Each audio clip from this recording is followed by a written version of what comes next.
एक बार रावण ने अभिमान और अपनी शक्ति के आवेश में भगवान शिव का कैलाश पर्वत ही उठा लिया था, जिसकी वजह से देवी देवताओं का पूरा जगत ही भयभीत हो गया। और भगवान शिव ध्यान साधना में बैठे थे। उन्होंने कहा, लगता है कोई भूकंप आया है। माँ पार्वती जी ने कहा, भूकंप नहीं आया बल्कि आपका चेला आया है। भगवान शिव को प्रसन्न करने कर उसने मनचाहा वर मांगने के लिए तपस्या के बारे में सोचा था रावण ने। फिर वह कैलाश पर्वत पर जाकर तपस्या में लीन हो गए। लेकिन घोर तपस्या करने के बाद भी भगवान शिव प्रसन्न नहीं हुए, तो उसने अपना शीश काटकर उनको अर्पित करना शुरू कर दिया। इस तरह रावण ने एक एक करके अपने 9 शीश भगवान शिव के चरणों में अर्पित कर दिए। लेकिन जैसे ही वह 10वां सिर काटने लगा, भगवान शिव ने प्रकट होकर उनसे मनचाहा वर मांगने को कहा रावण से। भगवान शिव के प्रकट होने पर रावण ने उनसे अतुल्य बलवान होने का वरदान मांगा। उसने कहा, मुझे ऐसा बल प्रदान करें जिसकी कोई तुलना ना हो। जितने भी शीश मैंने आपको अर्पित किए वो सभी पहले की तरह हो जाएं। भगवान शिव ने उसकी तपस्या से प्रसन्न होकर उसको ये वरदान दे दिया। लेकिन रावण को मिले इस वरदान के बाद देवताओं और ऋषि मुनियों की चिंता बढ़ गई। उन्हें नारद मुनि से इस समस्या का समाधान पूछा सबने।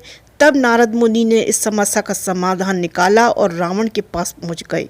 रावण अपने बल के अहंकार में इतना डूबा हुआ था कि उसने सही गलत की भी समझ नहीं थी। ऐसे में नारद मुनि रावण के पास गए और बोले कि हे लंकापति, आपकी खुशी बता रही है कि आपको कोई मनोवांछित वरदान प्राप्त हुआ है। रावण ने गर्व में आकर कहा कि हे देवर्षि, आज मैं बहुत प्रसन्न हूँ, क्योंकि मुझे स्वयं भगवान शिव ने अतुल्य होने का वरदान प्राप्त किया है, अतुल्य बल का। ये सुनकर नारद मुनि ने रावण की बुद्धि को भ्रमित करते हुए कहा कि हे राक्षस राज, आप इतने बुद्धिमान होते हुए भी ऐसे भगवान की बातों में आ गए जो हमेशा भांग खाकर नशे में रहते हैं, और उन्होंने जो वर दिया है उसको सत्य मान लिया। अगर सच में आपको ऐसा वरदान मिला है तो क्यों ना कैलाश पर्वत को ही उठाकर देख ले। रावण ने खुश होकर कहा कि ये अच्छा तरीका है इस वरदान की सच्चाई। इसके बाद रावण ने अभिमान में आकर कैलाश पर्वत उठा लिया, जिसकी वजह से माँ पार्वती और सभी देवता भयभीत हो गए। लेकिन भगवान शिव समझ गए कि ऐसा क्यों हुआ।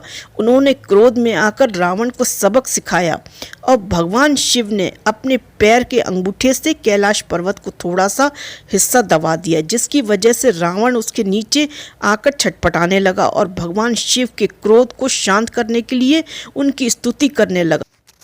तब जाकर भगवान शांत हुए और रावण को उसके अहंकार के लिए सबक भी सिखाया।